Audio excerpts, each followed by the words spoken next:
a la charla de cierre del Seminario Iberoamericano de Periodismo Emprendedor que organizamos en el Centro de Investigación y Docencia Económica de México, en el CIDE.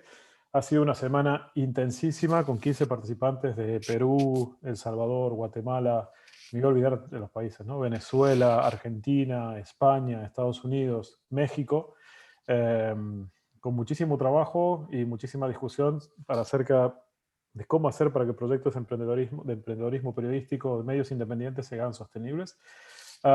Y por supuesto ha sido todo por Zoom, y esta es otra charla más en lo que podríamos llamar hoy la Copa del Mundo de Zoom, para ver quién hace más conversaciones en línea, y este es otro partido más que tenemos que enfrentar. Le quiero ceder la palabra a Grisel Salazar, que es la directora de Periodismo CIDE, para hacer la presentación formal de bienvenida a todos. Muchas gracias, Diego. Pues muchas gracias por esta semana tan intensa, a nuestro coordinador del CIPE, a Diego Fonseca, y también felicidades a los 15 participantes que presentaron sus proyectos y que estuvieron trabajando muy duro durante estos 5 días de la semana. Para nuestro cierre y con broche de oro, también quiero agradecer con mucho entusiasmo a Sandra Botero, a Raúl Ferro, a Fernanda Márquez, a Jan Martínez y a Macario Schettino, que nos acompañan para esta conferencia titulada Un virus recorre el mundo. Y creo que es una muy buena manera como de dar un cierre y redondear todas las ideas que se han estado conversando durante estos días.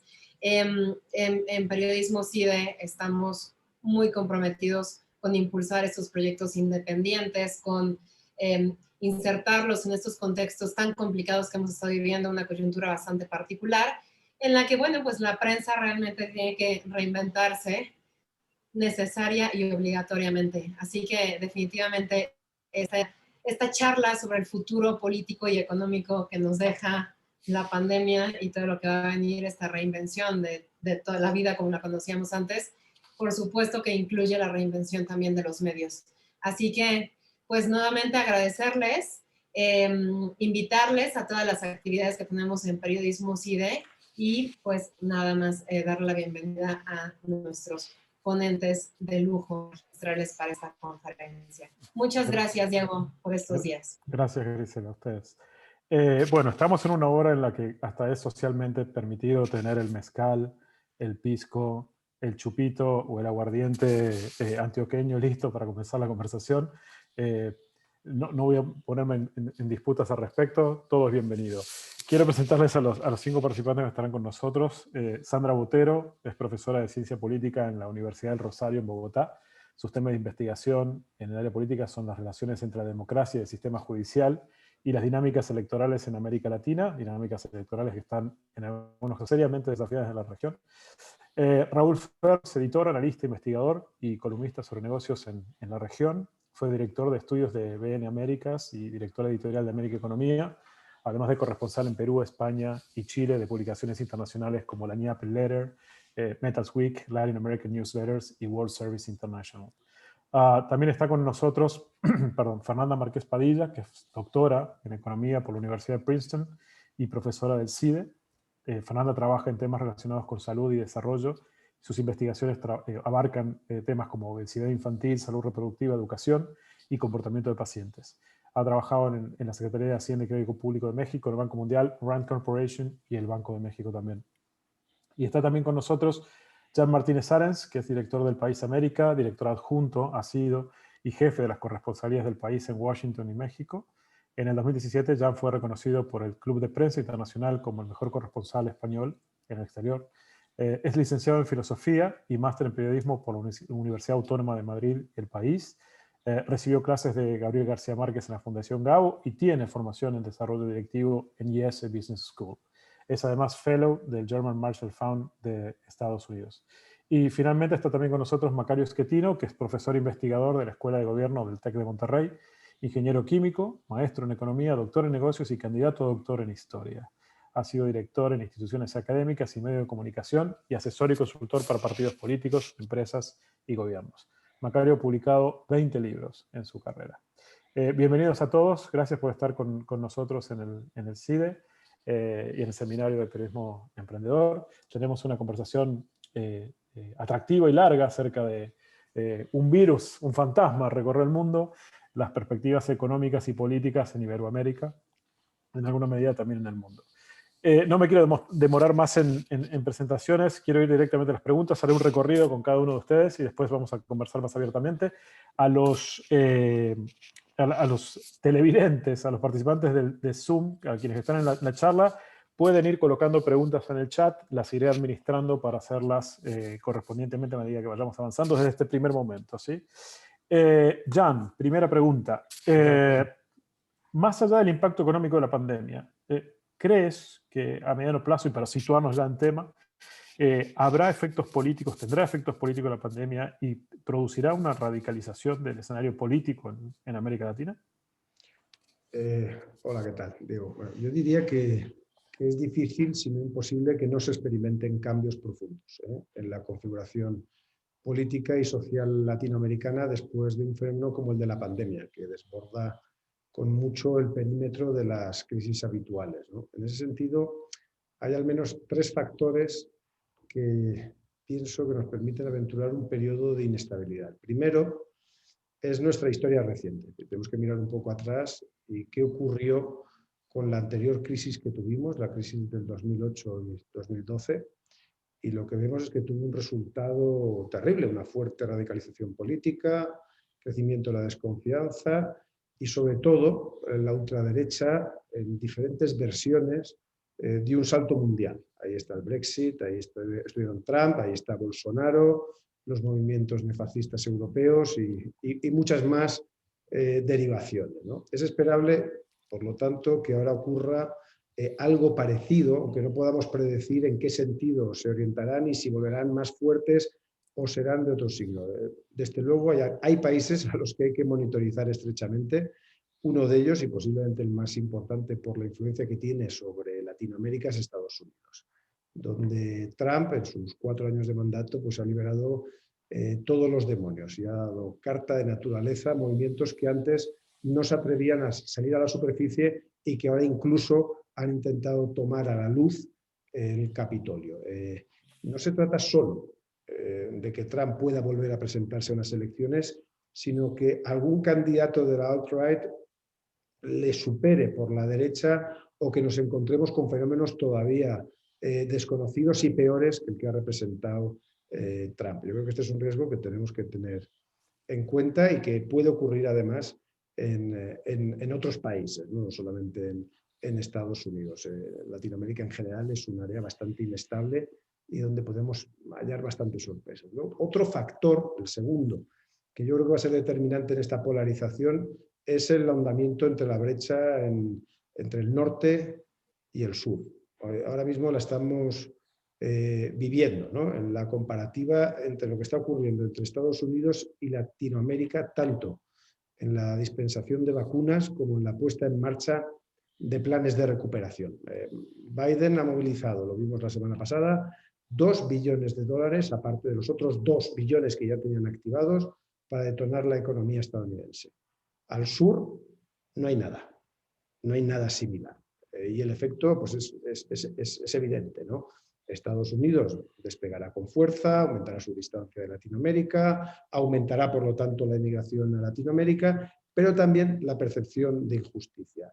Si ampliamos un poco el foco con China y Europa, pues vamos a ver cosas muy parecidas. Recuperaciones fuertes, el caso de China ya está creciendo al 18% del PIB, Europa irá más lenta pero ha enchufado muchos euros y va a enchufar muchos más a través del Banco Central. Y todo ello va a dar lugar a que la fractura global se ahonde y que además sea dolorosa, porque en este caso la crisis no es solo económica. En la memoria de millones de personas va a quedar para siempre la imagen de unos vecinos del norte vacunados, con la chequera llena, mientras ellos, y eso es lo que está ocurriendo ahora mismo en México, por ejemplo, no tienen defensa frente al virus y viven en la pobreza.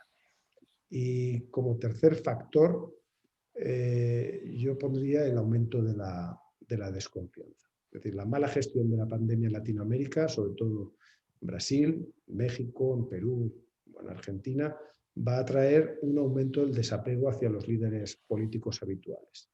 El coste en vidas ha sido muy alto 1 de cada 3 muertos aproximadamente es latinoamericano. El coste económico es y ha sido profundo y durará años para unas economías que ya llegaban exhaustas y que tenían y tienen pues, problemas muy graves de desigualdad y de riqueza. Y el coste social, que todavía yo creo que no se ha estudiado bien, el aislamiento, la limitación de movimiento, también van a traer consecuencias. Yo creo que todo esto a lo que nos lleva es que va a haber una sacudida en el tablero político, que será distinta por países. En Brasil, pues, por ejemplo, pues no sabemos qué va a suceder. Si vuelve Lula, igual volvemos a un horizonte más conocido, pero en otros sitios, como en México, donde el sistema de partidos ahora mismo está en bancarrota, pues puede dar lugar a opciones más radicales. Y algunos avisos de lo que viene ya lo estamos viendo, como es el caso de Perú, los países con mayor mortalidad del mundo por COVID y donde ahora mismo se van a enfrentar en la segunda vuelta de las presidenciales pues dos opciones muy radicales, situadas a ambos extremos del arco político, pero que tienen en común pulsiones ultraconservadoras en lo social. Están en contra del matrimonio gay, del aborto y de la defensa de la igualdad del género. Es decir, yo creo que hay masa crítica suficiente como para decir que viene un periodo muy inestable. Y además hay un factor que no se suele tener en cuenta, pero que es fundamental, y es el tiempo de recuperación. Y cuanto más dure la crisis, cuanto más se tarde en salir, más se van a polarizar las sociedades, ya sea unos países respecto a otros, pero también dentro, en su interior. Y yo creo que por eso es muy importante que haya un consenso nacional e internacional pues, para ayudar a los países más débiles y afectados a salir pronto de ahí, porque eso puede dar lugar a espirales desconocidas. Y ya para acabar, otro aspecto que yo creo que a veces se olvida y que en nuestro caso, en el caso de los periodistas, es muy importante, es el impacto de una crisis de estas dimensiones en los medios de comunicación. Los medios de comunicación son, de hecho, el primer baluarte contra la desinformación y las fake news que tan bien utilizan los sectores más demagógicos. Pero estamos viendo que el daño económico ha sido muy grave, que ha afectado a los ingresos de las empresas periodísticas, que les ha generado en muchos casos una mayor dependencia de los poderes financieros y políticos, y esto a la larga y a la corta también lo que implica es un debilitamiento de su credibilidad periodística y por ende un crecimiento de la desconfianza hacia los medios tradicionales. Un elemento que sin lugar a dudas va a ser utilizado pues, por aquellos que agiten en los meses y años próximos la discordia y el odio. Yo creo que esa es la configuración ante la que nos enfrentamos, es decir, hemos pasado tiempos malos, estamos pasando tiempos malos y vienen tiempos difíciles. Y ahí los periodistas estamos en una época trascendental, donde se va a definir nuestra credibilidad, donde habrá mucho que contar, pero también mucho que perder si no se hace bien. Gracias, John. Sandra, Jan habla acerca de tiempos malos y tiempos todavía quizás peores que se pueden venir, y mencionaba el desapego por los líderes tradicionales. Está claro que en general en las crisis las sociedades suelen buscar en figuras fuertes, el líder, el amado líder, los populismos, algún mecanismo de resolución espontánea y mágica. De más está decir que la pandemia es una macrocrisis que nos ha marcado casi como la guerra de nuestra generación, por decirlo de algún modo. ¿Crees que vamos a una nueva ola de neopopulismos en la región que implica nuevos tantos como un reciclaje de los existentes, pero todavía con un mayor riesgo institucional? Gracias, Diego, por la invitación y por esa pregunta tan buena. Estoy de acuerdo con Jan que el panorama no es para nada halagador y creo que la profundidad de la crisis y como esta reflexión que Jan nos hacía, que nos invitaba como a pensarla también en cuánto nos íbamos a demorar estando en ella, agrava el peligro que suponen los liderazgos populistas. Porque como tú decías, digamos, en momentos oscuros, la gente lo que está buscando es un salvador que prometa soluciones rápidas. Y en un continente como el nuestro, donde tenemos además propensión por el personalismo en la política, se agravan ese tipo de pulsiones. Entonces los populistas son perfectos para este tipo de coyunturas, desafortunadamente, porque este discurso que venden los populistas de nosotros versus los otros, ¿cierto? Y el nosotros se construye de formas diferentes en cada país, porque le tenemos miedo a diferentes cosas, ¿sí? En algunos países le tenemos miedo a los inmigrantes, que es el otro de Trump, por ejemplo, o en algunos países le tenemos miedo a las minorías, a los gays, por ejemplo, que es el otro de Bolsonaro, ¿cierto? Las personas diferentes, las minorías. Entonces, ese discurso es un discurso muy sencillo, muy adaptable y terriblemente poderoso.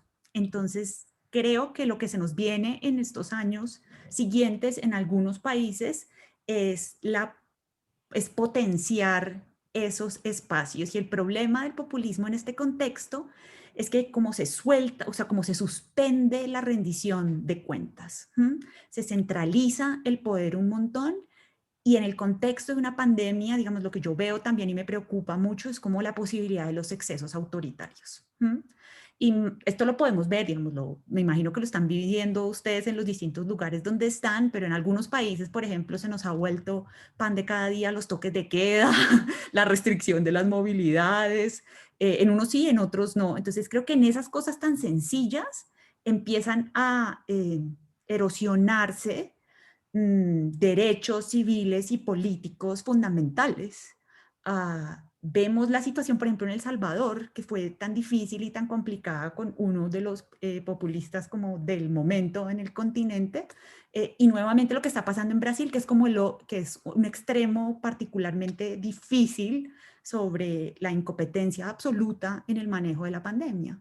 Pero en el contexto de eso, desorden, corrupción y erosión de las instituciones. Entonces, creo que en ese, como para cerrar esta idea, sí veo la posibilidad de que se potencien. Siento que Perú va para allá muy fácil, porque está en una situación además particularmente difícil, con un sistema de partidos que no aguanta y en la que para ganar se van a tener que hacer muchas propuestas en el aire.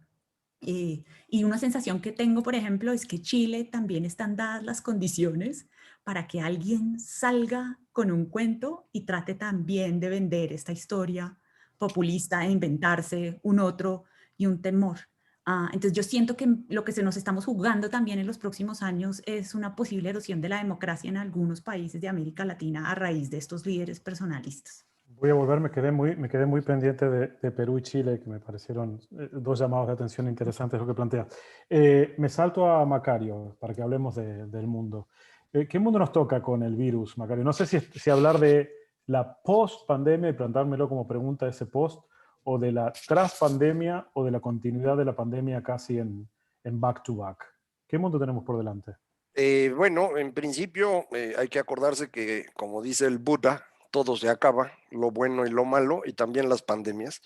Nos han tocado muchas en la historia humana y tarde o temprano terminan, nos vamos adaptando a ellas o aprendemos a hacer las medicinas, que fue lo que ocurrió alrededor de la influenza del siglo XX.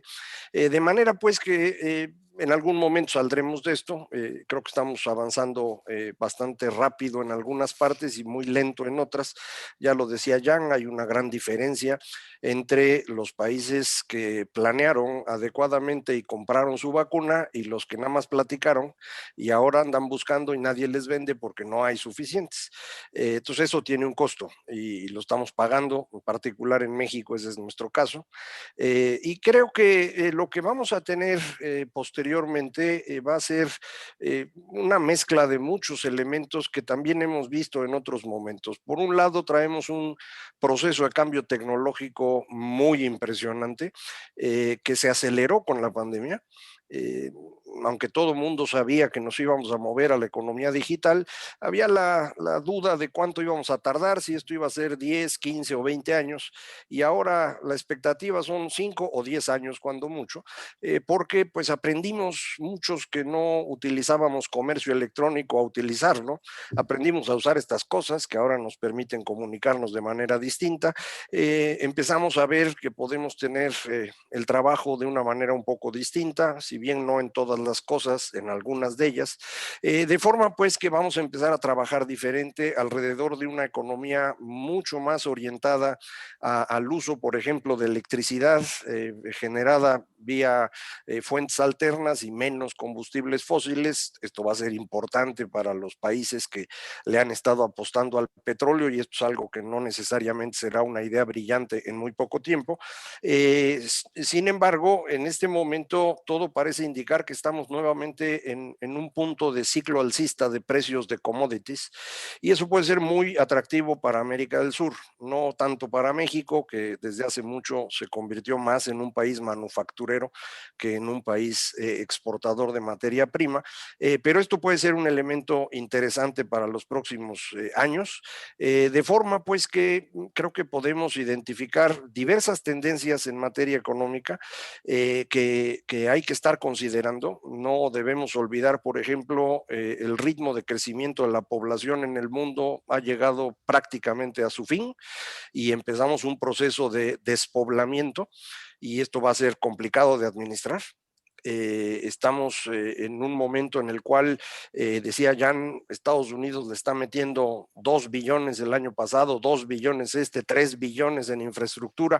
Pues sí, pero todo es deuda, y eso también es algo que hay que considerar para el futuro próximo. Entonces son muchísimos elementos que hay que considerar para imaginarnos con más claridad lo que viene hacia adelante, pero yo sigo pensando, las pandemias no alteran la dirección de las cosas. Pueden agilizar un poco, pueden frenar un poco, pero la tendencia viene desde antes. Y ahí yo sí coincidiría con Jan, la crisis importante fue 2008. Esa es la que desató el cambio político en todo Occidente, es el punto del cual pues venimos ahora sumando fenómenos en América Latina, pero no estoy seguro que la pandemia vaya a tener un efecto similar, sino más bien, insisto, acelerar o ralentizar algunos de estos procesos que ya estaban en marcha. Eso es lo que yo creo que sería más fácil de plantear hacia adelante. Gracias Macario. Raúl, Latinoamérica vivió 15 años de relativa magnífica bonanza hasta poco tiempo antes de la pandemia.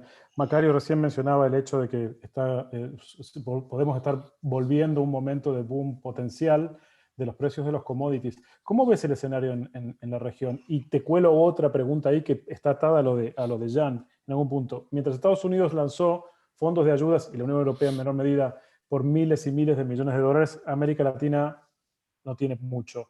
¿Es este solo un problema de capacidad y espalda financiera de los estados, o crees que en el fondo hay algo que tiene que ver con alguna concepción filosófica de qué rol tiene que tener el Estado en el proceso de recuperación? Hola Diego, hola a todos. En efecto, el tema del posible superciclo de materias primas que algunos bancos como Goldman Sachs están previendo. Yo no estoy todavía tan seguro de ese superciclo, pero sí hay señales que podría ser, va a tener un impacto importante en el futuro inmediato de la economía latinoamericana. Pero a diferencia de lo que pasó hace 20 años, superciclo anterior, que comenzó alrededor del año 2000, este no se encuentra en una situación bastante más compleja, yo creo. Por un lado, con economías muy golpeadas, incluso economías que tenían fortalezas macroeconómicas como la chilena y en menor medida la peruana, que han visto aumentar su nivel de endeudamiento y su nivel de gasto fiscal. Por tanto, nos vamos a enfrentar a un escenario en el que posiblemente haya más recursos, pero con muchos pasivos pendientes, ¿no? En segundo lugar, también este posible superciclo nos va a agarrar con algo que se comentaron los expositores anteriores, que es una crisis de liderazgo muy fuerte, de liderazgo político, y unas crisis sociales mucho más profundas que las que habíamos visto hace 15 o 20 años, ¿no? Esto va a poner ciertas cortapisas al superciclo, si es que llega, porque hoy, por ejemplo, es mucho más difícil sacar adelante un proyecto de explotación de recursos naturales en cualquier país latinoamericano que lo era hace 15 o 20 años. El superciclo anterior no solamente favoreció las balanzas de pago por aumento de exportaciones, por el valor de los productos, sino que también generó fuertes flujos de inversión extranjera directa a estos países, ¿no? Que apuntaló al crecimiento. Hoy por hoy esos flujos que podrían estar interesados van a estar muy limitados por la conflictividad socioambiental que hay para el desarrollo de explotación de recursos naturales, ¿no? Entonces, a mí no me gusta ser pesimista, pero diría que no soy tan optimista respecto a este nuevo superciclo. Es muy importante lo que señaló Macario respecto al petróleo. Es posible que el precio del petróleo vaya a subir o bajar más o menos de acuerdo a cómo vaya la demanda china y cómo vaya la reactivación económica en los países desarrollados. Pero la tendencia a muy mediano plazo es que el consumo va a tener que caer. Las ventas de autos eléctricos en China están disparándose de una forma impresionante y, por tanto, claro, yo veo con preocupación países como México, países como Venezuela, que en un momento, cuando hay un cambio de régimen, si lo hay, o un cambio de orientación en el modelo, su único gran ahorro en ese momento es un petróleo súper complicado, caro de sacar de la faja del Orinoco, y vamos a un mundo donde sí, el petróleo se va a seguir consumiendo, pero ahí vas a tener países como Arabia Saudita, que tienen costos de producción muy bajos, que son los que van a controlar esto. En ese sentido, Brasil es el único que creo que está aprovechando bien estos últimos periodos de la era petrolera, ¿no? Y en menor medida Argentina tiene una ventanita ahí con Vaca Muerta, pero sí, con grandes diferencias.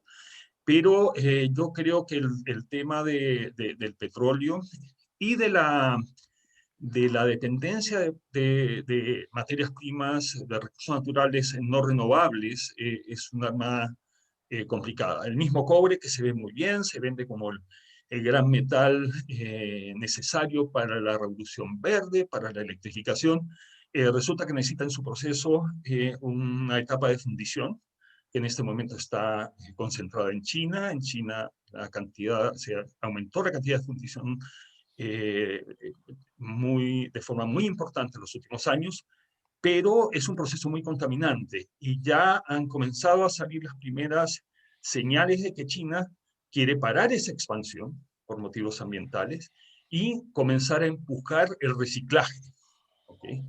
Entonces, hay como obstáculos. Yo creo que estamos en un momento de cambio y que quizás no nos va a afectar en este superciclo de forma tan fuerte, pero sí nos pone en una situación muy compleja de cómo hacer una transformación, ¿no?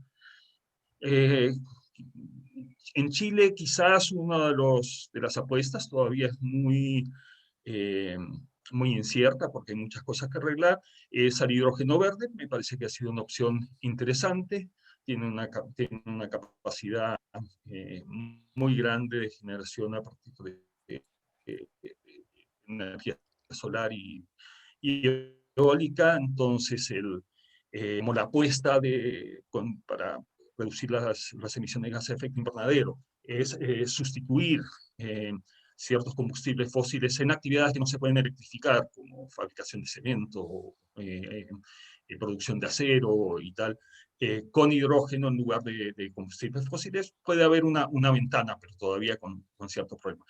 Pero América del Sur, América Latina en general, debería ocupar este espacio para repensarse. Desgraciadamente estamos en una una era de convulsión social y de falta de liderazgo y de fragmentación muy grande que lo va a hacer difícil.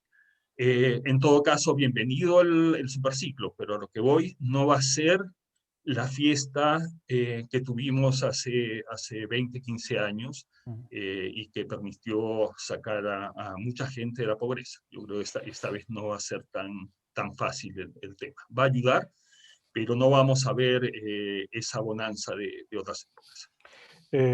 Quiero bajar a nivel, gracias Raúl, quiero bajar a nivel un poco micro. Macario lo mencionaba hace un rato de que con la influenza española sucedió así y sucede ahora, tenemos vacunas y finalmente saldremos de la epidemia, de la pandemia.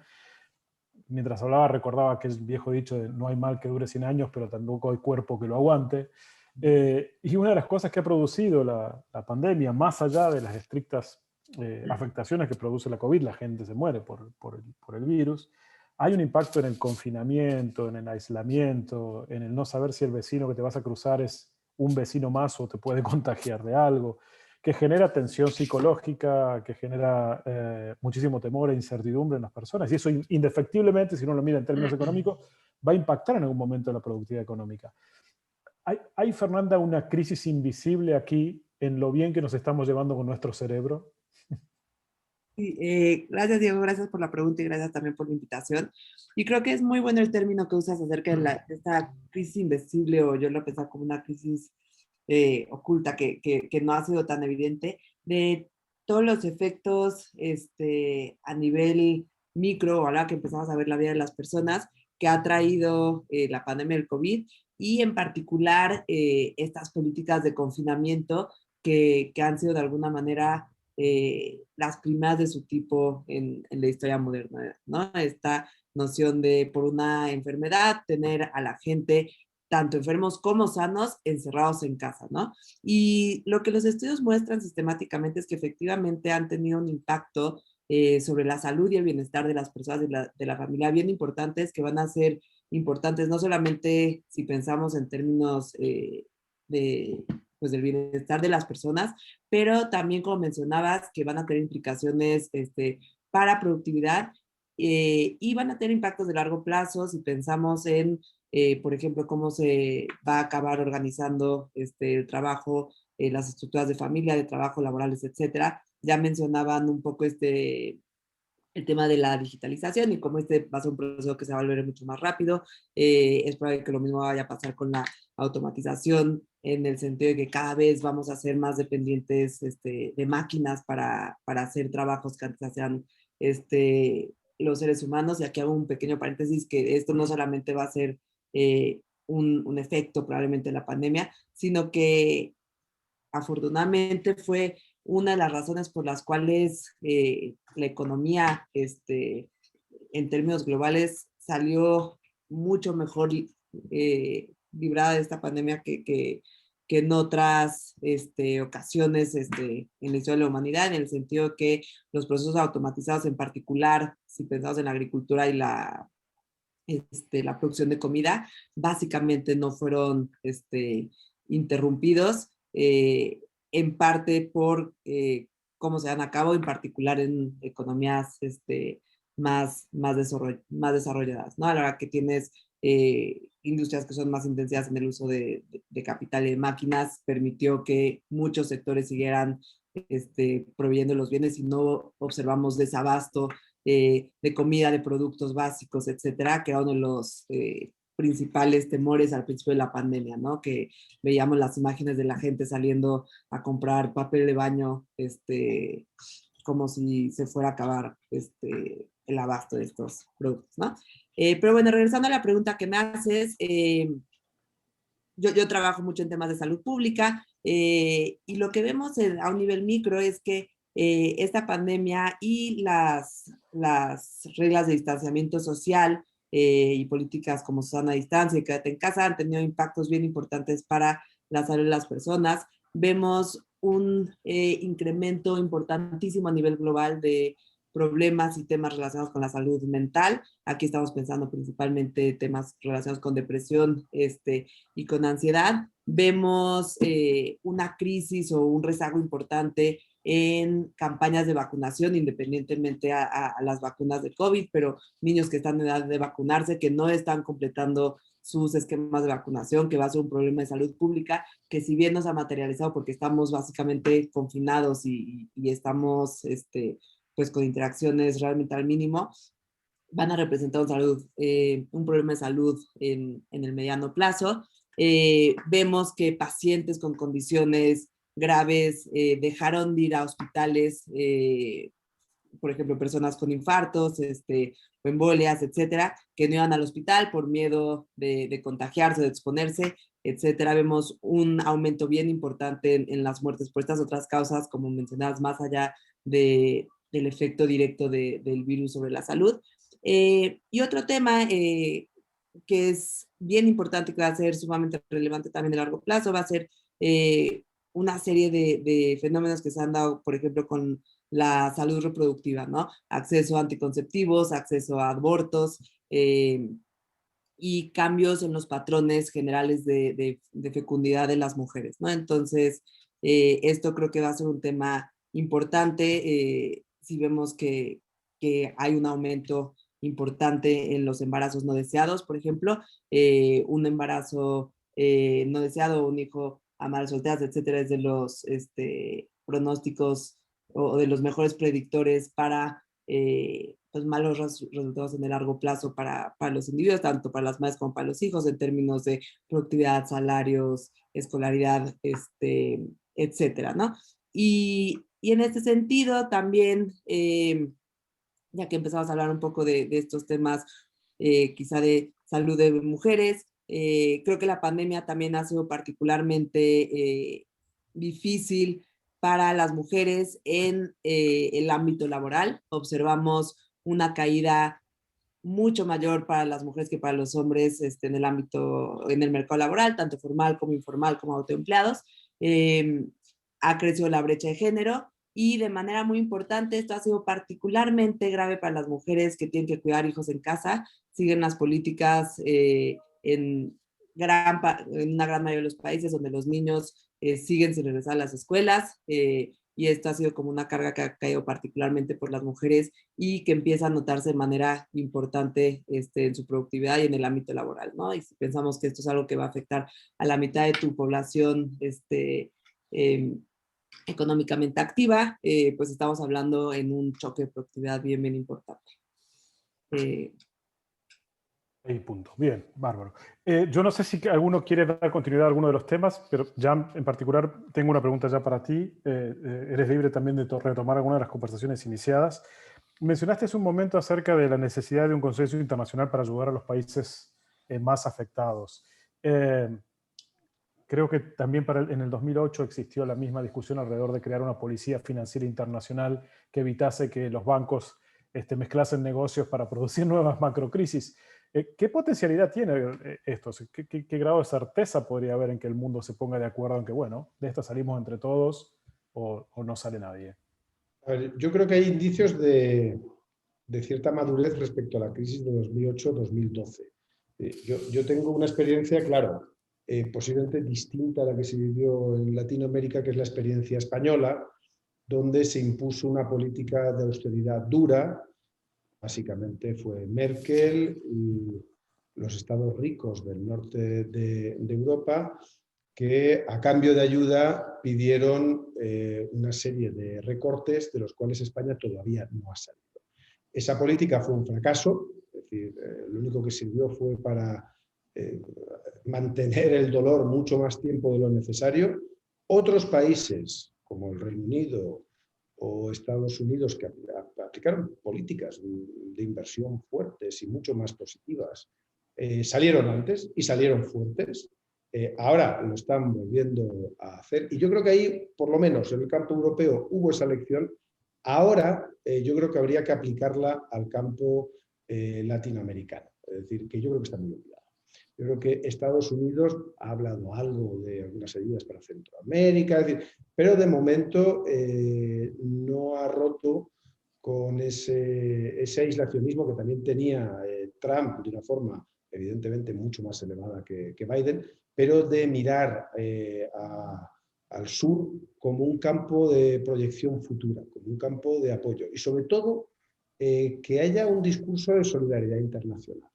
en la medida que tú ayudas a sociedades que están lastimadas a salir, esas sociedades van a ofrecer a la larga sus frutos. Yo creo que eso, que es verdad que en términos económicos de crecimiento de años o de lustros no se ve con claridad, en cambio en los grandes ciclos históricos sí que se advierte. Es decir, uno de los grandes éxitos de la política internacional del siglo XX fue el Plan Marshall.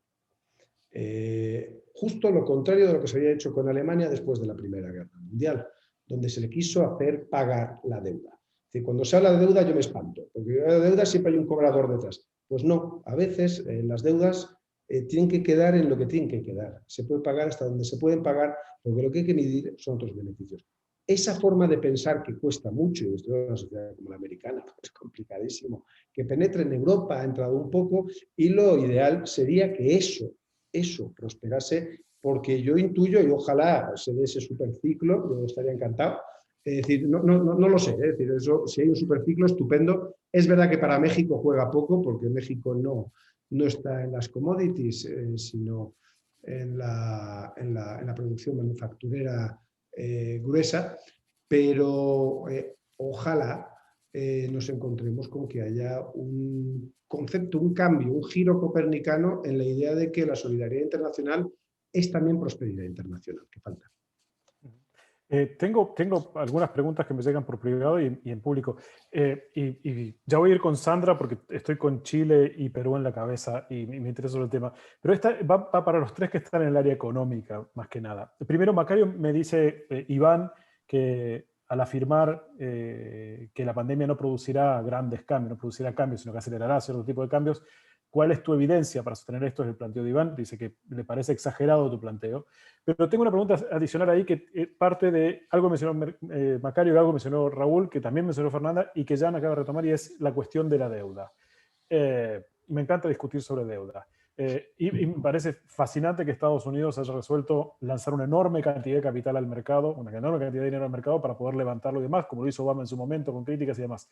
Ahora, este tipo de deuda genera o déficit más grande o puede generar en determinado momento inflación. ¿Qué mundo tenemos alrededor de la deuda que estamos generando? ¿Es un mundo en que todos nos ponemos de acuerdo? Está bien, y emitamos y después perdonamos. ¿O qué nivel de estabilidad genera este tipo de deuda lanzada al mercado? ¿Podemos capturar esa deuda, refuncionalizarla, reducir el impacto, etcétera, etcétera? A quien quiera. Dale, Macario. Bueno, perdón porque me habías comentado primero, por eso respondo antes, disculpen. Cuando uno tiene una circunstancia extraordinaria, uno tiene que tomar medidas extraordinarias, y ese es el caso de una crisis de este tamaño. Es una crisis que en términos económicos en 2020 resultó un golpe de una vez por siglo. Para el caso de México, por ejemplo, pues en 100 años no habíamos tenido algo similar, y al menos durante el periodo de confinamiento que en América ocurrió entre abril y junio, la caída fue espectacular en todos los países. En esas circunstancias es preferible endeudarte y gastar ese dinero para recuperar la economía que quedarte viendo, como fue el caso del gobierno mexicano. A final de cuentas acabas endeudado, hayas contratado deuda o no, simplemente por la forma como se cae la actividad económica. Sin embargo, aquí lo importante hacia adelante es saber qué es lo que va a ocurrir con ese dinero, porque el que se entregó en Estados Unidos en 2020, la gente no lo gastó. Y algo similar ocurrió en Europa. La gente dejó de gastar, no solamente recibió un dinero adicional, o cuando menos que compensaba parte de sus ingresos, consumía menos porque no podía salir, pero además tenían miedo. Y entonces se pusieron a ahorrar, y ese dinero está ahorrado. No se ha reflejado en un mayor gasto directo de cosas. En el único lugar donde yo he visto un poco de efecto es en Estados Unidos, en el mercado de bienes raíces, que ha subido mucho de precio, pero las compras de cosas normalitas pues, no se han resuelto. Los autos siguen muy por debajo de como estaban antes, y eso, por ejemplo, para México es muy importante porque es lo que estamos exportando ahorita. Entonces, hay que ver qué es lo que ocurre hacia adelante. Hay tiempo para que parte de ese ese gasto se vaya incorporando en la economía y conforme esta crece, se vaya eliminando un poco el efecto del exceso de gasto. Entonces, por ahí hay una posibilidad. Otra posibilidad es incrementar impuestos paulatinamente para ir financiando esos gastos, que es el caso de Joe Biden, que quiere financiar infraestructura con un mayor impuesto, en particular a quienes más ingreso tienen, y esa es una buena idea. Y después vamos a tener que empezar a preocuparnos un poco por la inflación. De hecho, ya se están preocupando los mercados y por eso ha empezado a subir el rendimiento de los bonos de largo plazo. No a un año o 2 años, pero sí a 10. Y aquí es donde puedo responder lo que me comentabas, que creo que dijo Iván, por qué creo que no va a pasar algo tan espectacular, porque me parece que si lo vemos a 10 años, el fenómeno es totalmente distinto a si lo pensamos ahorita. En este momento, y Fernanda lo explicó muy bien, pues el golpe no solamente ha generado problemas económicos y de salud directamente asociados al COVID, sino también problemas de salud mental, problemas gravísimos en materia educativa. En el caso de México, por ejemplo, los niños van a perder 2 años enteros y eso va a tener un impacto hacia adelante. Pero la verdad es que el golpe de 2008, y como dices ya, 2008-2012, porque en Europa realmente ocurrió entre 2011 y 2012, ese golpe fue muchísimo más fuerte en su impacto político en Occidente. Es de ahí de donde sale el Tea Party y de ahí sale Donald Trump eventualmente, y es de ahí de donde aparece Unidos Podemos, por ejemplo, o el inmenso crecimiento de Cinque Stelle en Italia. Entonces, eso fue lo que nos metió de lleno al populismo.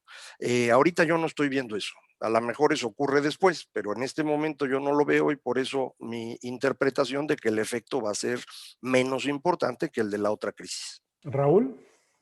Sí, a ver, yo creo que respecto a la deuda va a ser muy interesante seguir cómo va la negociación de Argentina con el Fondo Monetario Internacional. Hasta ahora parece que el fondo está siendo bastante comprensivo para un deudor que, bueno, es fuera de este mundo, ¿no? Porque ya con 2 defaults así espectaculares, pero va a ser interesante. Uno ve que el fondo está un poquito más comprensivo. Obviamente la pandemia marca esa comprensión. Para países como Perú y Chile, por ejemplo, aquí va a haber que diferenciar porque las realidades son muy distintas. Perú y Chile eran países que tenían relativamente bajo endeudamiento público y bajo endeudamiento internacional, con las medidas de emergencia que se tomaron a raíz de la pandemia. Antes mencionaron que no había habido gasto fiscal. En Chile y en Perú hubo un gasto fiscal relativamente importante. El problema es que su ejecución ha sido complicada. Son países con niveles de informalidad muy, muy grandes, entonces es muy difícil llegar justamente al segmento que más lo necesita. ¿Okay? Y por eso Chile, pese a haber gastado varios miles de millones de dólares en ayudas directas, no ha podido, digamos, aminorar el malestar social y el drama que están viviendo sectores importantes de la población. Perú ni hablar, Perú tiene posiblemente más del 50% de su economía en el sector informal, entonces es muy difícil ejecutar el gasto, ¿no? Los niveles de deuda han aumentado, van a quedar con déficits fiscales fuertes y, como decía Macario, y eso ya se está discutiendo aquí, se está discutiendo en Perú, va a haber necesidad de aumentar impuestos. ¿Qué impuestos aumentar? Obviamente el establishment tradicional y conservador dice aumenta el IVA, ¿no? Pero el IVA le pega a todo el mundo. Necesariamente vamos a tener que ir hacia un aumento del impuesto a las ganancias corporativas y sobre todo a las ganancias de capital, que muchos de estos países están exceptuadas de pagar impuestos, ¿no? Un caso particular para seguir muy, muy de cerca va a ser Brasil. En Brasil la tasa de interés había bajado mucho, entonces hubo mucho dinamismo económico con los fondos internos pese a sus problemas, pero Brasil tiene una estructura fiscal insostenible y el ministro de Guedes, el ministro de Bolsonaro, no fue capaz de sacar adelante la reforma previsional que necesitan para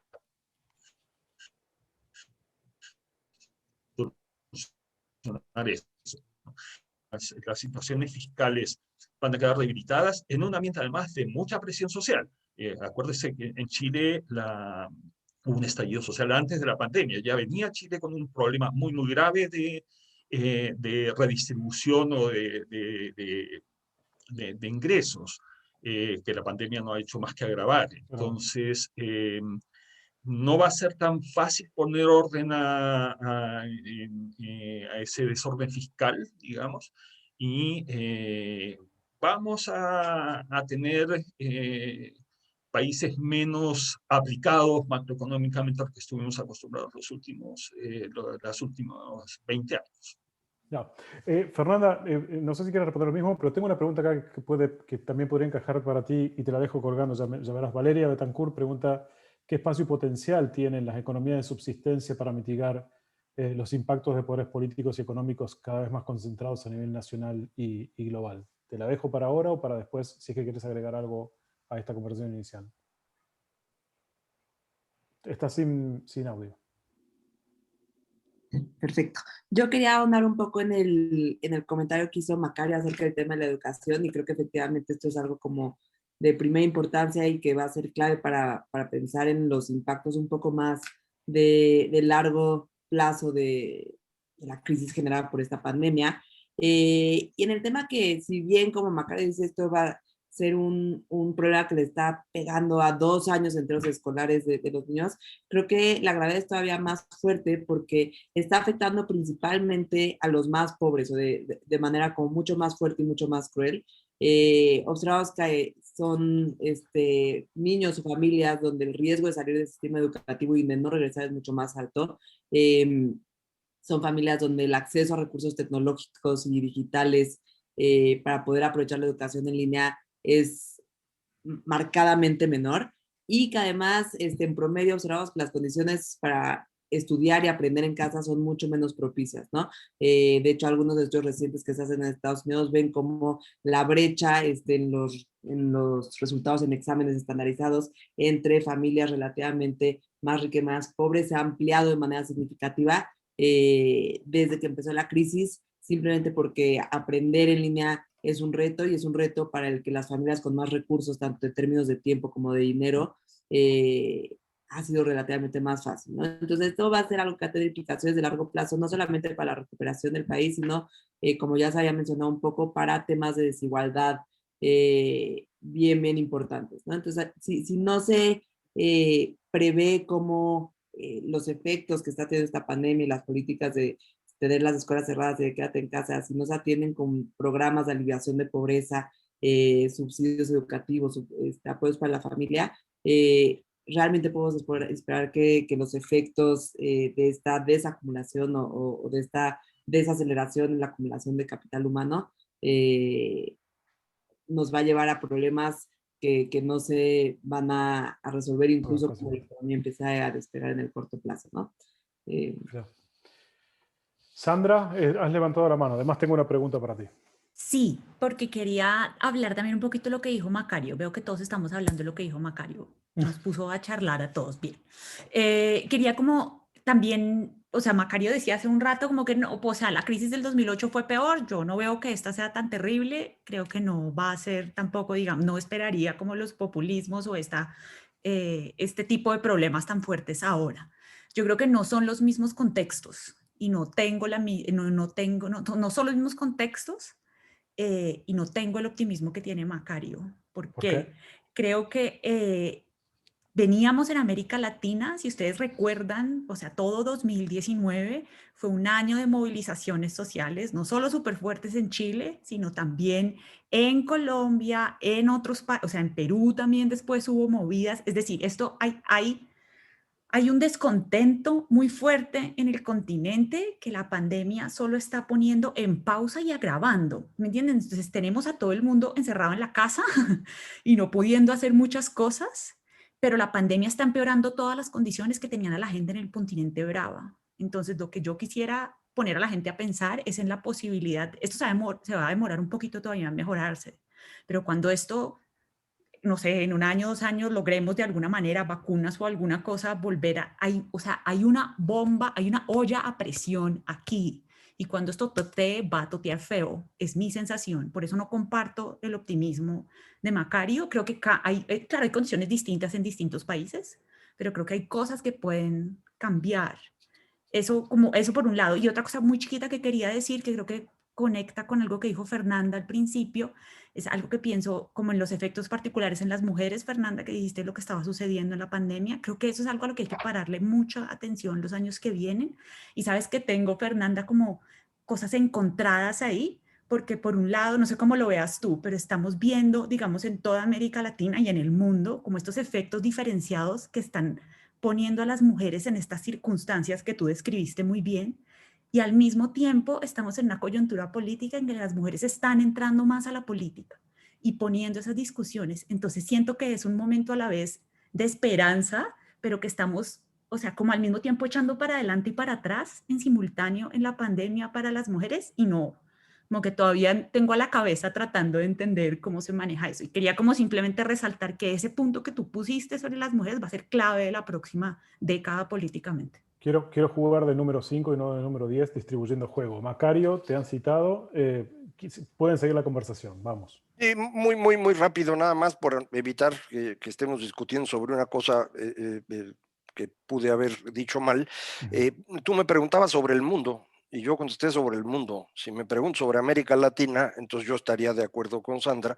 La situación de América Latina es considerablemente más complicada de lo que va a ocurrir en el mundo entero en términos del efecto de pandemia, en buena medida debido a que al menos los 2 países más grandes tuvieron el peor manejo de la pandemia de todo el planeta. Nada más por eso ya tenemos un problema mayúsculo, sin considerar lo que ya había comentado Raúl. Traemos de hace mucho tiempo una situación muy seria con la economía informal que impide prácticamente hacer cualquier cosa de las tradicionales que puede uno hacer en materia económica con algún resultado. Entonces, nada más aclarar eso para que no vayamos a estar discutiendo sobre una cosa que está mal planteada desde el principio, pero yo coincidiría con Sandra en términos de América Latina, sí, la situación es menos atractiva, pero viéndolo a nivel global, soy bastante más optimista. Tengo una pregunta para Jan que se la dejo colgada ahora mientras me voy con Raúl, y la pregunta, Jan, es, como estamos en un seminario iberoamericano, me pregunto por la parte ibero, que es básicamente España, y lo que quería es que me convencieras de que Vox llegó al techo y que la cuestión catalana está resuelta, pero ya me lo decís en un ratito. Raúl. No, yo quería hacer un comentario muy rápido respecto a lo que, lo que comentaba Macario. A ver, a ver, ¿cómo lo explico? Se me fue un poquito el santo al cielo ahora, mientras te escuchaba la pregunta, Jan. La pregunta dale, ya. Puedes normativo ahí, nos ha dejado a todos. Sí. No, dale, Jan, dale. Después vuelvo, tengo que reelaborar. Yo creo que ninguno de los 2 problemas está resuelto. Es decir, desde luego el tema catalán va a durar mucho, porque ese es un tema estructural en España. España es un país que no tiene una configuración clara, que es una configuración en movimiento, es decir, no existe una idea hecha y aceptada, así como en otros países sí que ocurre. Nadie pone en duda más o menos la idea de México, la idea de España está permanentemente puesta en duda por los propios españoles, que además no se consideran españoles. Eso va a durar décadas, y la cuestión es gestionar esa inestabilidad, cómo se hace y que se haga con armas democráticas. Y en el caso de Vox, y ahí enlazo con mucho de lo que ha dicho, yo estoy muy de acuerdo con los comentarios de Sandra. Es decir, es verdad que la crisis del 2008-2012 fue posiblemente, desde el punto de vista político, más rompedora, quebró, en eso muy de acuerdo con Macario, pero el problema que hay ahora es que los demonios que se liberaron en esa crisis andan sueltos. Y que cosas que hace 20 años no creíamos posibles, como que en España hubiese Vox, como que en Brasil hubiese un Bolsonaro, o en Estados Unidos un Trump, o lo que estamos viendo en Perú, aunque Perú tiene una historia también propia muy particular, están ahí y están a la caza y captura del voto en condiciones terribles. Es decir, hemos oído que la educación se ha retrasado, hemos oído que es el mayor golpe del siglo en economía, hemos oído que hay una sociedad que ha sufrido, es decir, y que tiene sobre todo la parte débil de la sociedad. Los ricos están en otras cosas, pero la parte débil de la sociedad tiene hambre de recuperarse y va a verse frustrada. Esta recuperación, que nadie se engañe, no va a ser rápida. Y a aquellos que tanto temen la deuda es peligrosísima, pero también puede ayudar a la riqueza, depende de la flexibilidad y el acierto. Es verdad que Latinoamérica pues, no acierta mucho, pero en cualquier caso, si además quitas la deuda y no ayudas, pues entonces no sé cómo se van a, no sé cómo, francamente, pues tardaremos 5 años, en vez de 1, 2 o 3, 5 u 8. 5 u 8 años de crisis con estos demonios sueltos es un peligro. A eso es lo que yo querría decir. Sí, Raúl. Sí, ya me acordé. Bajo el santo. Sí, complementa bien a lo que decía Jean. A ver, yo creo que es importante cada tanto poner en el análisis que no es solamente una cuestión de dinero. Tenemos un problema de capacidad de gasto, de gastar eficientemente. Perú, siendo un país pobre, ejecuta entre el 60 y el 70% de los presupuestos nada más. Ni siquiera son capaces de gastar lo que tienen asignado. Y ese es un problema grave, porque muchas veces nos enfocamos en que es una cuestión de dinero. Pero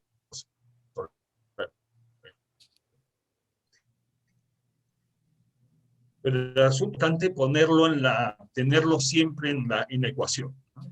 Ok, tengo varias preguntas dando vueltas. Voy a plantar 2, como hice esas microbombas con Jan, y me voy a ir con Fernanda. Las 2 que dejo plantadas son estas. Macario, me preguntan en cuánto beneficiarán al PIB de México las recientes... Esto lo pregunta, quiero citar a la persona, Eduardo. ¿En cuánto beneficiarán al PIB de México los recientes programas de estímulo en Estados Unidos, particularmente en infraestructura? Ya me respondes en un ratito. Sandra, ¿es posible un trumpismo sin Trump? ¿Es posible un neo-fujimorismo sin Fujimori o Keiko en el Perú? ¿Y es posible que exista un bolsonarismo sin Bolsonaro tanto como un Morena sin AMLO? Ya lo respondes. Fernanda, cuando hablaste hace un rato acerca de los problemas de salud y demás, mencionaste que no se están vacunando a los chicos. Se nos está pasando por abajo de la mesa un resurgimiento de enfermedades que consideramos desterradas que van a volver a tener impacto social y económico. Tú sí respondes esto.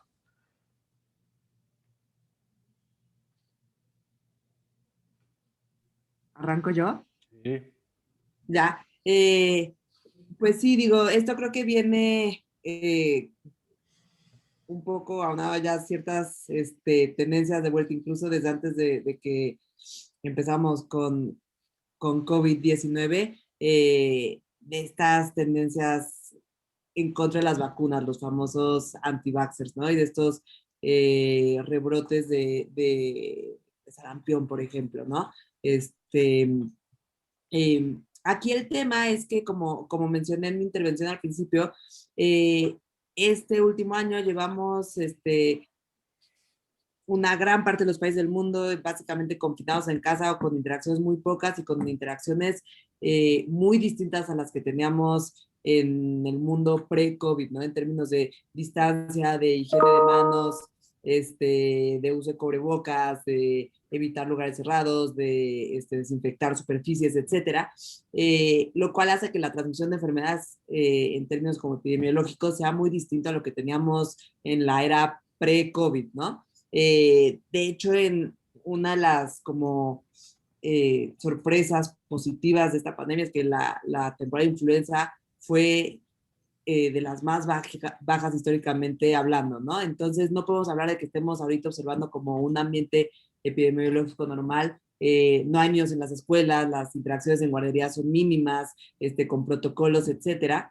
Entonces es probable que los efectos de estar rezagados en temas de vacunación todavía no se materialicen, ¿no? Habrá que ver, y yo creo que es un poco pronto para decir si efectivamente esto va a llevar a brotes nuevos de enfermedades que habían dejado de ser un tema, porque todavía tenemos el potencial de ponernos al corriente en las vacunas. Vemos ahorita campañas de instituciones de salud pública como el IMSS y la Secretaría de Salud estatales, que están ahorita haciendo esfuerzos adicionales para retomar este tipo de servicios de salud preventiva que incluyen las vacunas, incluyen mastografías, etcétera. Entonces, todavía existe la esperanza de que este rezago que tuvimos lo recuperemos y afortunadamente creo que explicado un poco por las condiciones en las que interactuamos o hemos estado interactuando en el último año, no hemos tenido como las consecuencias potencialmente devastadoras de una población sin altos índices de vacunación. Gracias. Se nos ha desacomodado el mundo. Sandra. Listo. Entonces, me preguntaba si podía haber trumpismo sin Trump. No, eso sí lo tengo claro. Mi pregunta es si va a haber fujimonismo sin Keiko inclusive, y si va a haber un bolsonarismo sin Bolsonaro, y en particular, ya que estamos en México, el grueso de la discusión, puede haber un Morena sin AMLO. Ok, listo. Entonces, creo que depende, como en cada uno de esos países se juega algo que me parece esencial para entender si esos movimientos van a poder vivir, es la estructura de su sistema de partidos. Entonces, si tú miras, por ejemplo, el sistema de partidos de Brasil está hiperfragmentado, o sea, más que fragmentado, atomizado, en átomos volando literalmente, y Bolsonaro está teniendo una crisis con el manejo de la pandemia. Entonces no veo factible el bolsonarismo sin Bolsonaro, porque él no ha hecho mucho tampoco para cultivar digamos, para cultivar un heredero, ni un grupo, ni ha expresado como algún interés específico por ese lado. Yo creo que va a salir corriendo de la presidencia, es la sensación que tengo, que se va a tratar de esconder lo más rápido que pueda abajo de una mesa. Pues, o se dedicará a ser disruptivo de otras maneras. Creo que no. Fujimorismo sin Fujimori existe, ya de hecho. Y donde Keiko gane la presidencia, Keiko su hija, creo que se va a potenciar. Hay un analista de la política peruana, es muy bueno, Carlos Meléndez. Carlos dice, para entender lo que está pasando en Perú, lo que hay que entender es las antiidentidades, ¿cierto? Es como la gente se construye en oposición a, y en la oposición, o sea, y en una oposición a esos otros que no queremos, el fujimorismo funciona como un discurso que junta a una serie de personas. Entonces yo creo que Keiko sabe jugar con eso, y donde gane la presidencia, que saben, el problema con Perú es que es muy difícil, como ese es otro sistema de partidos que está totalmente atomizado, donde no, o sea, las identidades políticas no sirven para nada, realmente es muy volátil. Entonces, o sea, literalmente puede pasar cualquier cosa, Keiko versus Castillo, en el mes y medio que nos queda frente a esto. De la situación mexicana me da un poco de miedo opinar entre tantos mexicanos y mexicanas aquí que seguramente la tienen mucho más clara que yo. Me interesa escucharles a ustedes.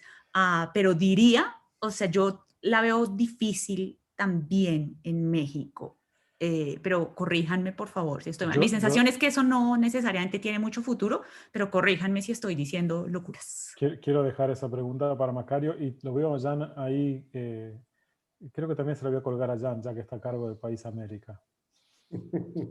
Macario. Sí, bueno, primero esto es más o menos rápido, creo que no existe Morena sin Andrés Manuel, es él todo el movimiento, no encuentro ninguna forma en la que pueda él trasladar su legitimidad de líder a los más evidentes posibles sucesores como Marcelo Ebrard, Claudia Sheinbaum o incluso Ricardo Monreal. Para los que no son de aquí, estoy hablando del secretario de Relaciones Exteriores, la jefa de gobierno de la Ciudad de México y el presidente del Senado, que son las figuras más notorias de Morena, y ninguno de ellos podría mantener unido a ese movimiento que es muy amplio, muy extraño. incluso al mismo López Obrador a veces parece que le está costando trabajo mantenerlos unidos, aunque hasta ahorita ha funcionado razonablemente bien para sus fines. Y con respecto a la pregunta del efecto que tendrían los programas de Estados Unidos en México, el Fondo Monetario ha estimado que el efecto más o menos sería medio punto del PIB adicional, medio punto de crecimiento adicional.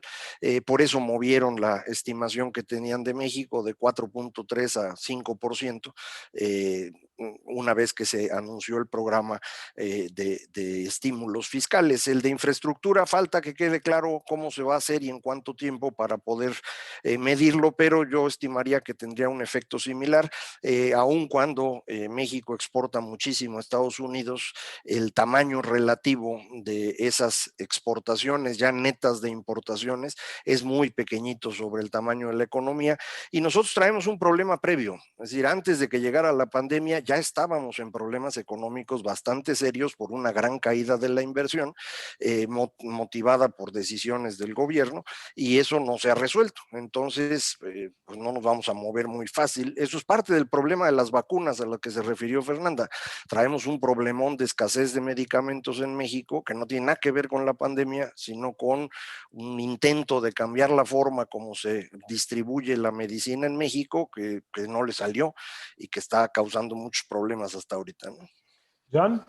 Bueno, yo estoy muy de acuerdo con Macario, es decir, Morena es un partido hecho de imagen y semejanza de su líder, que además es un líder, un dirigente único, es decir, no, es atípico incluso en el horizonte político mexicano por su personalidad, por su trayectoria, por su ideología, que es un cúmulo de diferentes tendencias que han convivido en México en los últimos 2 siglos, lo cual no quiere decir que no tenga epígonos, ni que estos epígonos no puedan ganar. Lo más seguro, bueno, por este momento, lo único seguro que hay es que si hubiese unas elecciones, pues ganaría alguien de esa tendencia, pero tienen otra personalidad y se moverían en otro universo. No veo a ninguno de ustedes haciendo fenómenos tan inéditos como la mañanera durante 2 horas, dirigirse al pueblo mexicano y aclararle todos sus problemas. Lo veo difícil.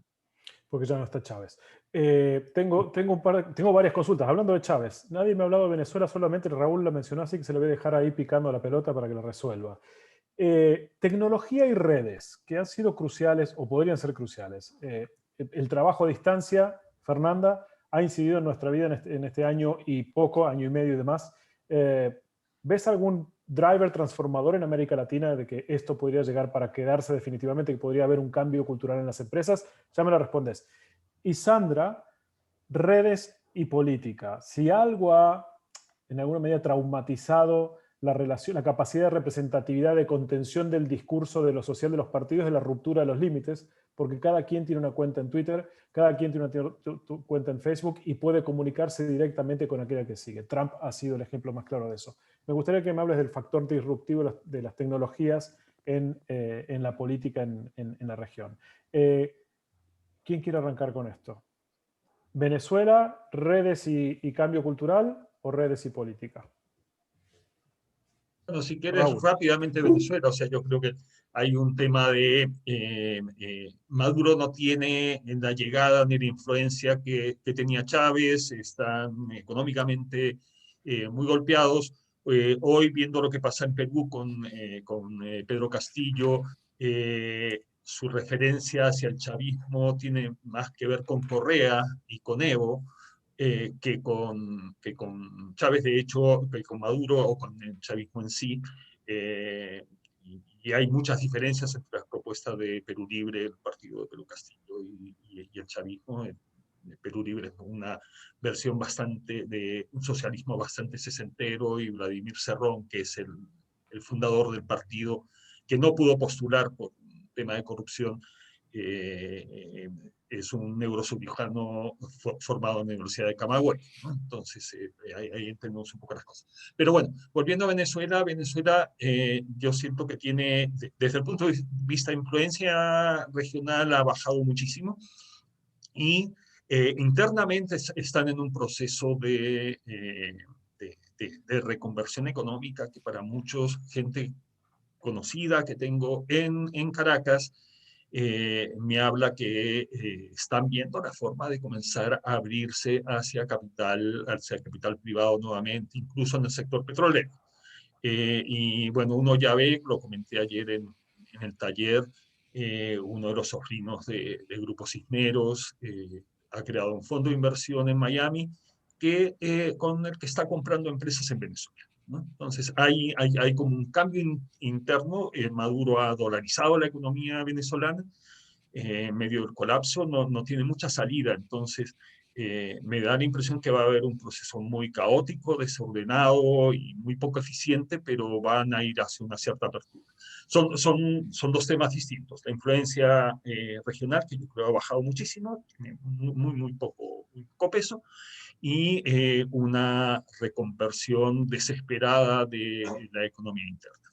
En 5 palabras, Raúl, me pregunta aquí Constanza, si también lo puedo plantear para Sandra, si ves viable o se ve viable el establecimiento de un régimen autoritario en Perú. ¿Seguís a Perú por cuestiones Yo creo que familiares? es un riesgo muy grande, porque los dos candidatos que pasaron tienen rasgos autoritarios.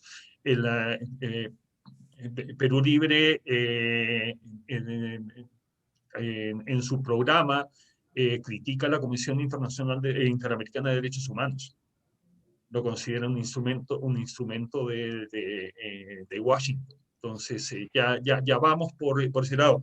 Y como mencionaron antes, las políticas de género y de LGTB y todo eso son terribles en los dos casos. Ya. Hay una vocación autoritaria muy grande. Sí, Sandra, me iba a ir con Fernanda y después volví contigo, pero dale.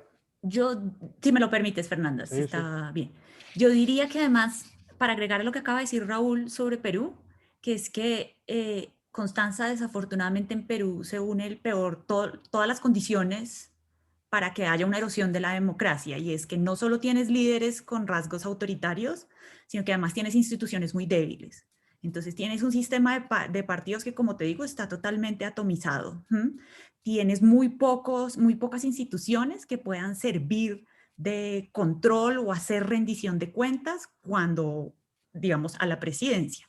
Entonces es una receta para el desastre. Creo que por eso la situación en Perú es tan delicada y tan complicada. O sea, y esto viene ya cocinándose hace un par de años. Entonces yo creo que esa es una de las, o sea, sin duda alguna es un caso como que hay que mirar con mucha atención. Quería agregar como a eso que dijo Raúl, que es la receta perfecta. O sea, se junta todo. Ya vuelvo contigo para las redes. Fernanda, con las otras redes, con la tecnología. Dale. Y respuesta corta, sí. Creo que definitivamente el año que llevamos encerrados en casa va a tener un impacto importante sobre las tecnologías y la manera en la que se trabaja en el mercado laboral.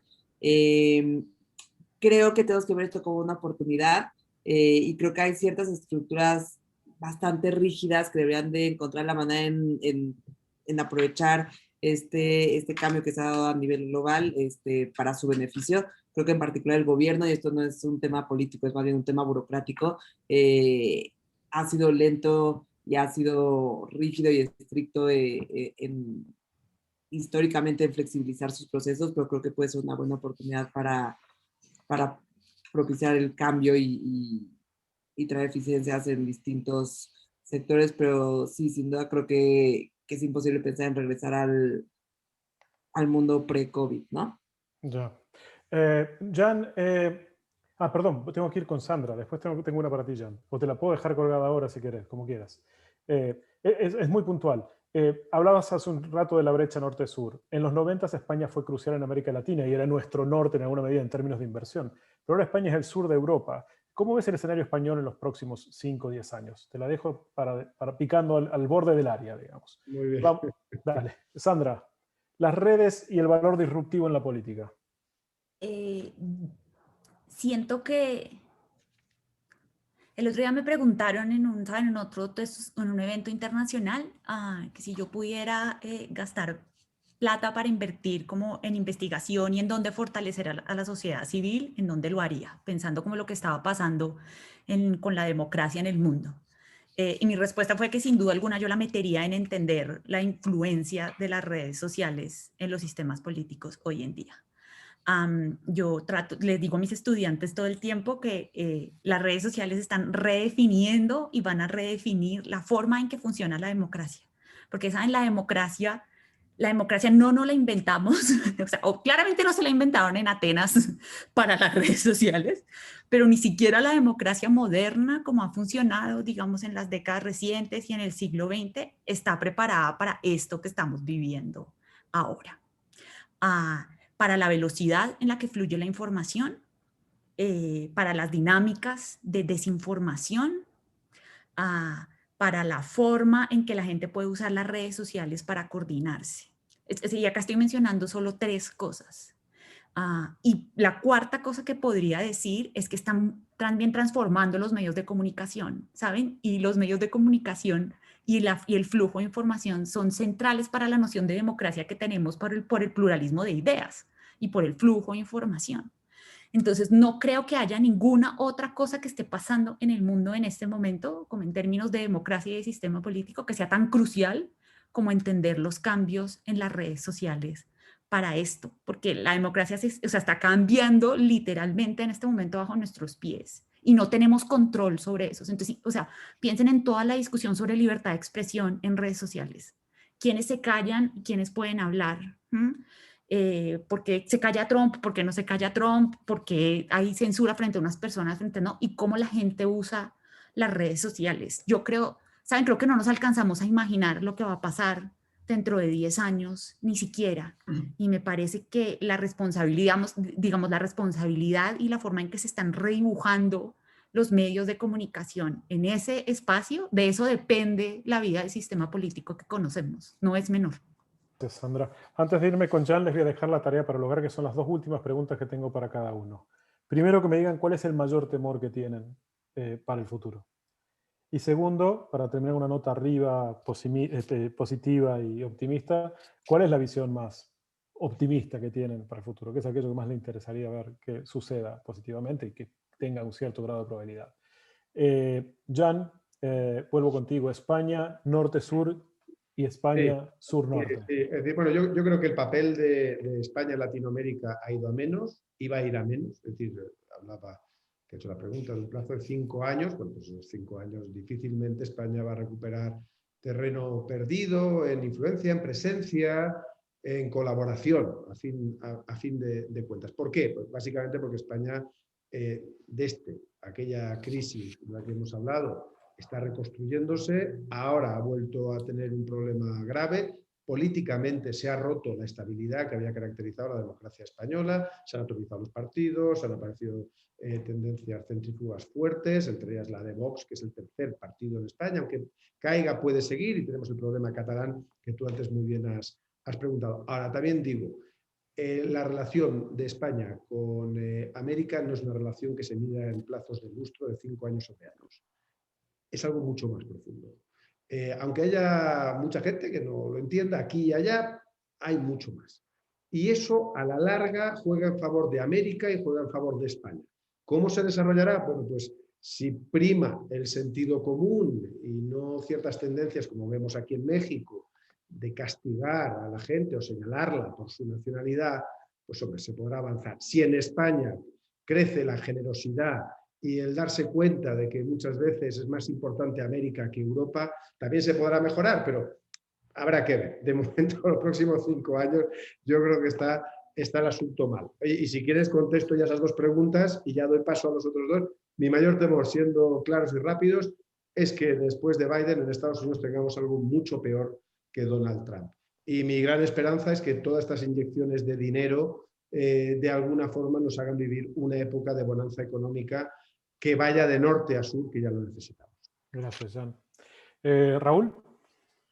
A ver, yo te diría muy marcado por lo que veo aquí en Chile, lo que veo en Perú, que me resulta muy cercano. Quizás los dos, el temor y la mayor esperanza están centrados en el mismo proceso, y son los cambios constitucionales. O sea, Chile está entrando en un proceso de asamblea constitucional con unos niveles de incertidumbre muy grandes. Y en Perú, si gana Keiko, que las encuestas parece que no la están ayudando mucho, Castillo quiere empujar una asamblea constituyente. Yo creo que están dadas las condiciones para que se den. y de ese proceso pueden salir cosas muy malas o pueden salir cosas muy buenas. O sea, por eso son al mismo tiempo el gran temor, o sea, podemos tener lustros o décadas de retroceso si se hace mal, pero al mismo tiempo pueden ser la instancia para ordenar toda una serie de tensiones y de contradicciones que han llevado a estas sociedades, a pesar de haber tenido un relativo éxito en la lucha contra la pobreza, tienen tensiones y contradicciones muy fuertes, y un proceso constitucional podría ayudar, si está bien llevado, bien encauzado, puede llevar a plantear las bases de un futuro mejor. Que va a atrasar la dinámica económica, sí, de una u otra forma, pero yo creo que ya estamos en el proceso y puede ser algo muy bueno o algo muy malo. Fernanda, Macario, Sandra. Fernanda. Estás sin audio. Gracias. Un año de pandemia y todavía me quedo sin audio. Mi mayor temor es que entremos en un proceso que disminuya la cooperación internacional en diversos ámbitos: político, económico, social, etc. Y mi mayor esperanza es que se restablezca cierta confianza en la ciencia por el papel preponderante que ha jugado en esta pandemia, y en particular en la elaboración de la vacuna. Gracias, Fernanda. Perdón, me tocó a mí también ahora no apretar el botón. Todos caemos. Sí, Macario, dale. Sí, primero decir que yo creo que lo más importante, lo comentaba Sandra, las redes sociales realmente están transformando, pero no la política, están transformando la forma como entendemos el mundo. Y hasta que no logremos procesar eso, va a estar bien complicado todo. Entonces, mi visión optimista es que esto lo podamos procesar en el transcurso de los próximos 15 años. Menos que eso no es optimismo, sería ilusión. Pero esperaría yo que lo logremos, y esto pues, nos quite el riesgo al que se refería Jan de un regreso del trumpismo con Trump o con alguien peor. Y el mayor temor lo pondría yo en términos de México, y es la deriva autoritaria del gobierno que tenemos, que le sumaría a ese autoritarismo una incompetencia espectacular que ha mostrado en el transcurso de estos 3 años, porque no vamos a poder procesar eso en México razonablemente. Gracias, Macario. Sandra, te toca el cierre. Mi mayor temor es que no nos veo pensando cómo solucionamos el problema de la desigualdad, que no hace sino acrecentarse y que se está volviendo peor en el contexto de la pandemia. Siento que ahí está el caldo de cultivo de tantos problemas, digamos, tanto de desarrollo como políticos, como de toda índole. Entonces no sé cómo amarrar eso, y no veo a nadie pensando en eso, sobre todo en el continente. Y mi mayor esperanza lo constituye algo que dije hace un rato, y es que las conversaciones sobre feminismo, la participación de las mujeres y de las minorías se están volviendo conversaciones amplias que estamos dando en distintos espacios y escenarios. Yo lo veo en mis estudiantes, y ellas son las que me dan esperanza en el futuro, porque tengo la certeza absoluta de que ellas sí van a cambiar el mundo. Muchas gracias a todos ustedes. Gracias a ti, Sandra. Me he quedado con la sensación que uno tiene, que es mucho mejor que con la que inicié, después de haber metido un pisotón sobre un charco de agua en el que el limo se empezó a mover. Está sucio, pero va a bajar. Todavía no sabemos cómo va a bajar, de qué manera se va a sentar, pero va a bajar, sabemos que va a bajar. Y esta especie de sensación de optimismo controlado y pesimismo lúcido, debo considerarla como positiva. Me siento mucho mejor ahora que lo que se sentía antes. No puedo haber pensado ni que hubiera resultado mejor el cierre del Seminario Iberoamericano de Periodismo Emprendedor con Periodismo CIDE. Mil gracias, Macario Schettino. Mil gracias, Fernanda Márquez. Mil gracias, Jan Martínez Arens. Mil gracias, Raúl Ferro. Y mil gracias, Sandra Boteros, y a todos los que han participado, los 15 medios que han estado aquí, el equipo de CIDE, a CIDE en sí mismo, y a todos los que han estado acá. Ha sido un verdadero placer. Gracias a todos por haber estado aquí. Esto oficialmente es el cierre de la conversación. Que estén todos, y bueno, adelante. Gracias Diego, gracias CIDE. Gracias. Y a todos los asistentes. Gracias. Adiós. Gracias por este magnífico seminario. Gracias a todos. Dios.